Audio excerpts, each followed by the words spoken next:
I think they were very catastrophic in nature. You have seen that as important stakeholder within the education fraternity, we had high hopes that this year's results were going to improve compared to last year. But I think we have seen that the high failure rate amongst these learners shows the systematic challenges within our education system. One, that we do not have the necessary learning support structure of our learners. You have noticed that we have moved to the new curriculum, which is the AS level, and with us moving to the new curriculum, we have not really provided the necessary infrastructure so that it can aid learning. 1, 2, a lot of our learners do not have the necessary textbook to sort of provide the necessary results that we are looking for. So I think overall, we as stakeholders in the education fraternity, we have not provided the necessary infrastructure to aid learning.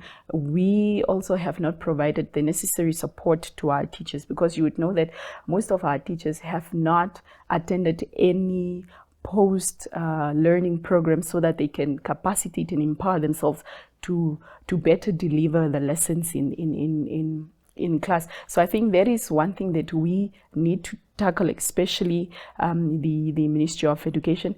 Perhaps we need to have a curriculum review as to how we are going to go forth, so that this curriculum really speaks to the social economic realities of our economy and also to the job demands of our country. So I think it's really important that we all come to the table, engage, have thorough consultation with each and every stakeholders within the education fraternity. If not, I think next year we are going to be here and we are still going to discuss the high failure rate amongst these learners. Yeah, it has gone on for too long now, this failure rates. What I find strange is this two exit system, where people can exit the system at grade 11 level, and a few proceed to grade 12. And the challenge with those that are exiting at grade 11 level is that institutions like UNAM have put their foot on the ground and say, no, you're not coming here. Do you think UNAM is right to do that, or are you part of those who say no, the university must start accepting people from grade 11? Well, Toivo, it's a question of whether there was thorough consultation with the institutions of higher learning and the basic education institution. I think during our observation, we have noticed that there was no thorough consultation done, and that this curriculum was actually adopted in isolation. Of course, we understand UNAM that they want to keep the international standard of only accepting those that have finished schools at grade 12 level. We understand that, but I think it's high time that they also become flexible in terms of their admission, because now we have adopted a curriculum, and obviously there should be an interlink between what is being implemented at basic education and what is being done at higher education system. And this is why we said we need to call for a curriculum reform, so that we see how we can factor in the demands of institutions of higher learning. 1, 2, I think the basic education department itself, they need to be held accountable because they have not done due diligence. And this is why we have a lot of learners being outside and not being admitted at institutions of higher learning. Of course, we understand UNAM's position and that they are only willing to accept grade 12 learners, but also in terms of their operations, they need to be flexible, and they also have to realize that we as a country have sort of moved to a different direction, and which is AS level, and that is something that that needs to be adopted in all our educational system. So, like I said, thorough consultation with the necessary stakeholders, and we also need to reform the curriculum and to really analyze what is it being taught. Does it speak to the socioeconomic realities of Namibia?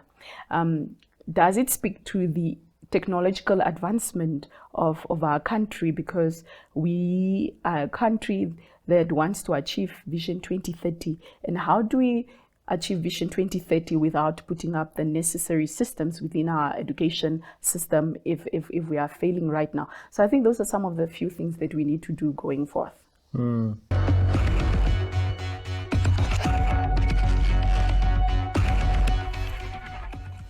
this was adopted by the Visual 2020 Extraordinary Congress. Yeah. There was an extraordinary Congress, visually through TV and whatever. Yeah.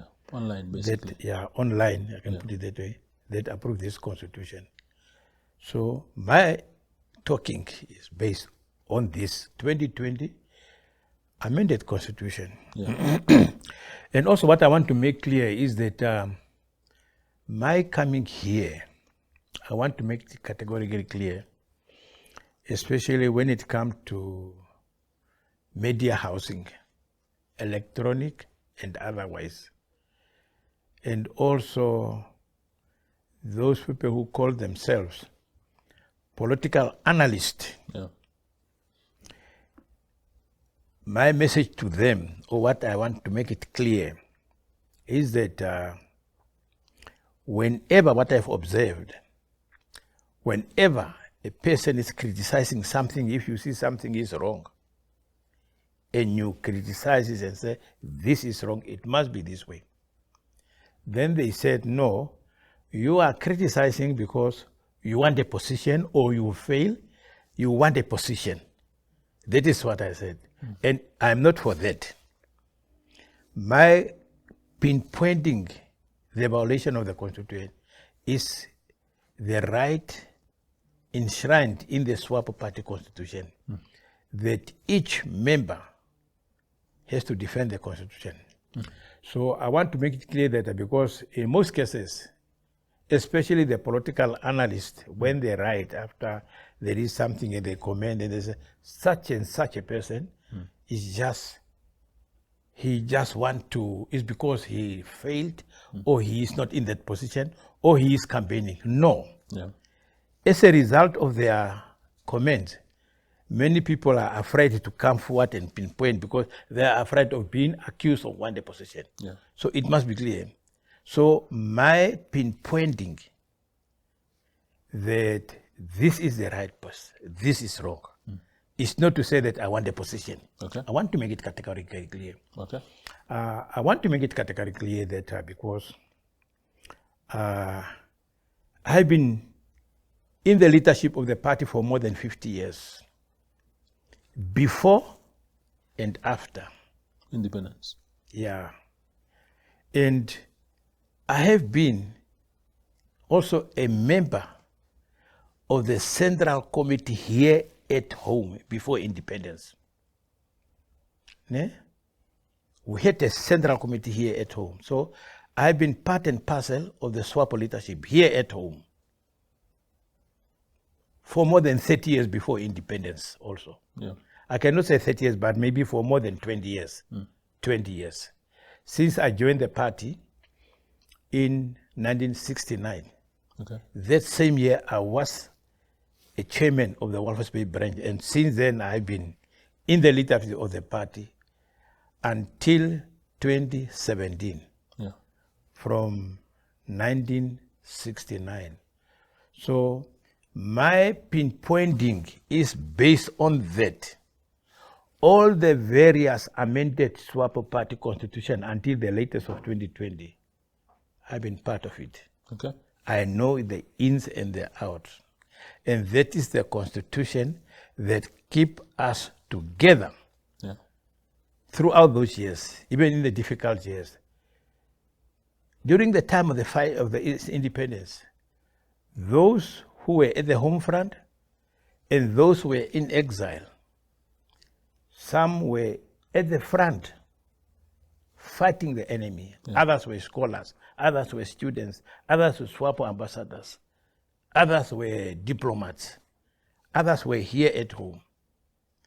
It is because of this Constitution that keep us together. Even those people who were fighting, sacrificing their lives. Some of the plant fighters spent more than 23 years at the front, not fighting to get money or bait, just because of the belief that this Constitution is the savior. This Constitution. And those who were at the home front, because of this, yes, once you have a Constitution, you are shocked. You are shocked, they electrify you. just because of the constitutions. Yeah. And we believe in it. Some people disappeared just because they were found in possession of the SWAPO constitution. So that's why, for us, the constitution is a holy Bible of SWAPO. Yeah. Is the holy Bible. So this also means that if, for instance, the bishop of any church or the pope of any church preach in front of the church congregation, and then that bishop started to violate the Bible, Yeah. you will see the reaction from the members of that particular church. Also, beside the bishop, beside the pope, all the different churches, they are popes or whatever. If you preach and the Bible says this, and the pastor stood up and said, listen, don't face this. We must put this cross upside down. Just put the cross upside down in the church. Not only the members who are present, even the members of the church Yeah.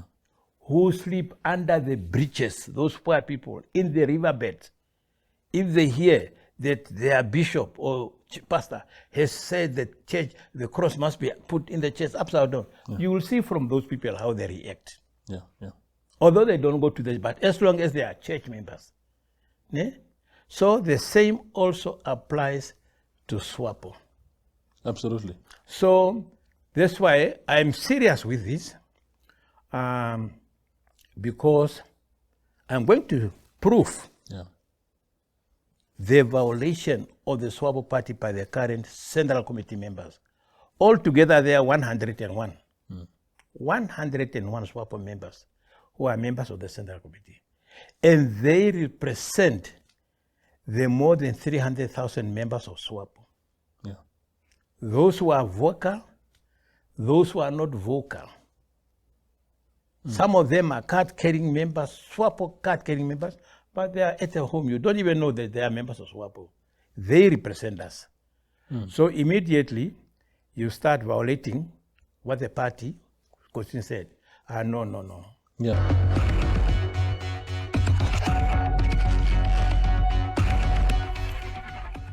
Look at the way tourism operate. We always operate ahead of time. So we needed this information like way before, even before we had the sad news of our founding president that died.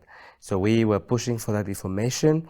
So when it came in yesterday, so it was a very good news for us, because then it allowed, the link to be activated, and our client are now in a position to, to press that button and try to apply online.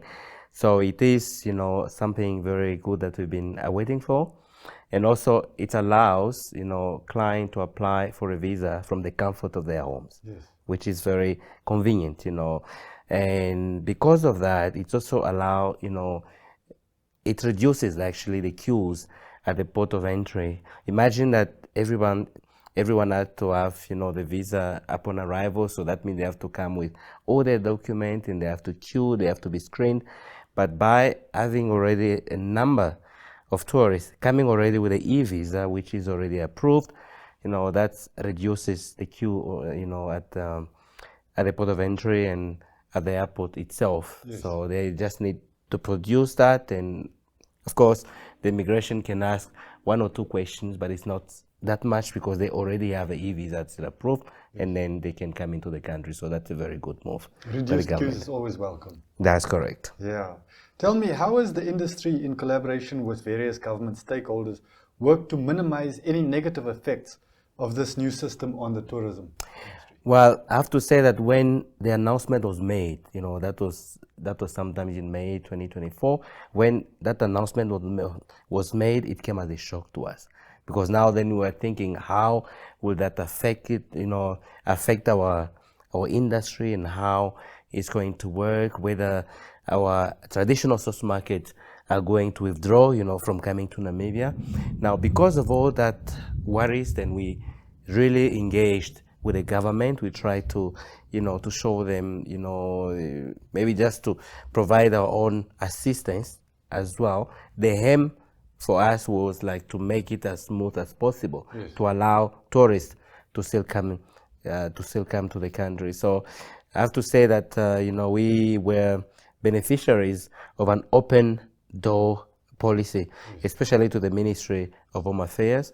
They listened to our concern. They took some of that, actually the majority of it, into account. Excellent. One of them was because they wanted first to implement it, I think sometime in September and then November. So we said, look, the time is short, can you please try to push it? So they listened to us, and then one of the key areas in which we really worked hard to try and collaborate with this ministry was to reduce the requirement, because that's something that could actually negatively impact our source market. So, imagine that you need to come and you have to provide 6-month bank statement and things like that. So those type of requirements, we try to bring it forth, to the government and say, these, are not going to work. And we are happy to say that they listened to us, they took that into account. And when we apply today online, all you need to do is just to fill up your application form, and then probably just need to put a copy of your passport, and then you are good to go. So we are very happy for that open door policy that we benefited from the Ministry of Home Affairs, Immigration, Safety and Security. Excellent, excellent. How does the new system aid the development of the local tourism industry? Well, it's it's something that is going to help, because there are some selected entry point where the e-visa and the visa upon arrival is going to be implemented. At the moment, I think there are only 11 entry points in which you can actually do that. It's good for us because it allows cross-border tours. Yes. Imagine you are in a Caprivi trip, then you need to do a tour between Kasane, Victoria Falls, and then back into Namibia. That is going to help. The fact that it's a multiple entry visa, and also the fact that those borders, like the Ngoma border post, as a facility to actually, accommodate this visa upon arrival and the e-visa, this is going to help. Now, in terms of the locals, of course, some of the countries that were not part of our traditional source market have been added to the list of the visa upon arrival. So that can be another opportunity to, some of the SMEs and other smaller companies to try to tap from those type of market. Excellent, excellent. Speaking of those entry points, there has been some confusion regarding points of entry like Mata Mata and Vuilsdrift that seem not to offer in-person visa applications nor to facilitate e-visas. Can you clarify a little bit what will happen? Yes, at the moment, unfortunately, as I alluded to, there are only 11 selected points where facilities are there to actually facilitate e-visa and visa upon arrival. So those 11 points, are already operational. However, the government has said that they are looking at increasing, the number of those borders by providing some facilities at those other border posts that do not have them at the moment. And Mata Mata is one of them. Unfortunately, when you look at the list of 11, border posts, it's not there at the moment. So we just hope that in the near future, many more border posts will be, will be given, those facilities, or maybe they will upgrade them to make sure that they can actually accommodate the visa upon arrival and the e-visa as well.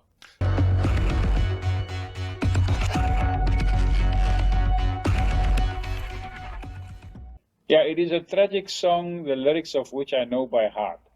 You see,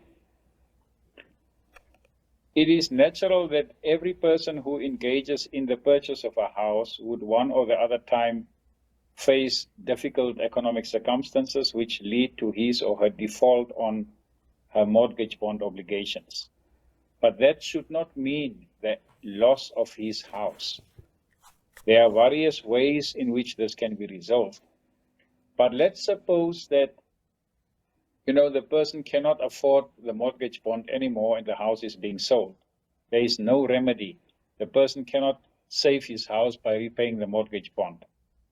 A default judgment is taken and the court declares the property, immovable property, executable. In other words, it must be sold in execution of the judgment. What then happens is that whilst the courts engage in corrupt activities compromising our entire justice delivery system, in fact, when immovable property is to be sold, it must be sold at a public auction. But what happens is buyers of these immovable properties are predetermined way ahead of the judicial auction. Hennis would meet Mr. A, B, C, or Andre Visser would meet with Mr. X, B, Y, and they would determine that they are going to sell a property which market value is 1.9 million Namibian dollars for $250,000, and that would be the end of the auctioning process, of the judicial auction. And what then happens is these guys call a public auction. They decide who will partake and participate in this public auction. They also decide who will not participate in them at their personal whim. And then after all, it appears as if a judicial auction has taken place. Mr. But August, contrary can you to the- share with us some of the experiences, real experiences of this happening? Yes, in fact, it happened at many occasions. It happened with the house of Mr. Brinkman, Bank Windhoek Brinkman, case number HCMBCIB ACTCON 2021/04875. It happened with the house of Mr. Schultz versus Netbank, where properties that were valued at 3 million Namibian dollars were sold for 750 Namibian dollars. 750,000 Namibian dollars, and this is a process that has been ongoing. In fact, there is an endless list of what has been happening. Alex. These two examples that you've listed, you've earlier mentioned that they are premeditated clients. Could you share a bit on that? Yes, the fact is the Deputy Sheriff Andre Visser or Mr. Hennis would agree with one or two, three of his friends, arrive at a place where a judicial auction is supposed to take place, whilst they have already concluded the deal in the privacy of their homes or their bars where they have fun, that this property would be sold for X amount of money, and that subsequent thereto the property would be sold for its market value, and then they would share in the profits generated from this sale. And this is a practice that has been going on for many years. It is a practice that has been going on for many years. And this is what we have been fighting. The consequences of this practice is that innocent people are left homeless. And not only that, they are still left with a humongous debt that remains outstanding as a result of the house having been sold way under its market value at this giveaway auction that is referred to as a judicial auction. You see, the practice that I described undermines the principles of fairness, transparency and justice within the financial system and the legal systems, exploiting vulnerable individuals and contributing to systematic inequality. Here are several key points that highlight why this conduct is not only immoral, but also detrimental to society. Violation of the principle of fairness for starters. Judicial auctions are supposed to serve as a mechanism for fairly resolving mortgage defaults, ensuring that both the lender and the borrower are treated equitably. However, when properties are auctioned below their market value, especially with pre-arranged deals between the Deputy Sheriff, Andre Visser and Hennis, they are typically in charge of these type of transactions, and potential buyers. It represents a blatant violation of the debtor's right to a fair and just process. The auction process becomes a mere formality that serves the interests of a few corrupt individuals rather than providing a fair opportunity for all parties involved. Unjust enrichment of corrupt individuals. This behavior that I've just described, where the Deputy Sheriff in collusion with buyers facilitates a sale at an unfairly low price, amounts to corruption and self-enrichment at the expense of an already vulnerable debtor. The debtor who is likely facing financial difficulties, that's why he doesn't pay his mortgage bonds, is deprived of not only of their home, but also subjected to a process that does not reflect the true value of their property. This corrupt system essentially funnels wealth from one debtor to the network of corrupt individuals and perpetuate economic inequality. This is what we are complaining about all along.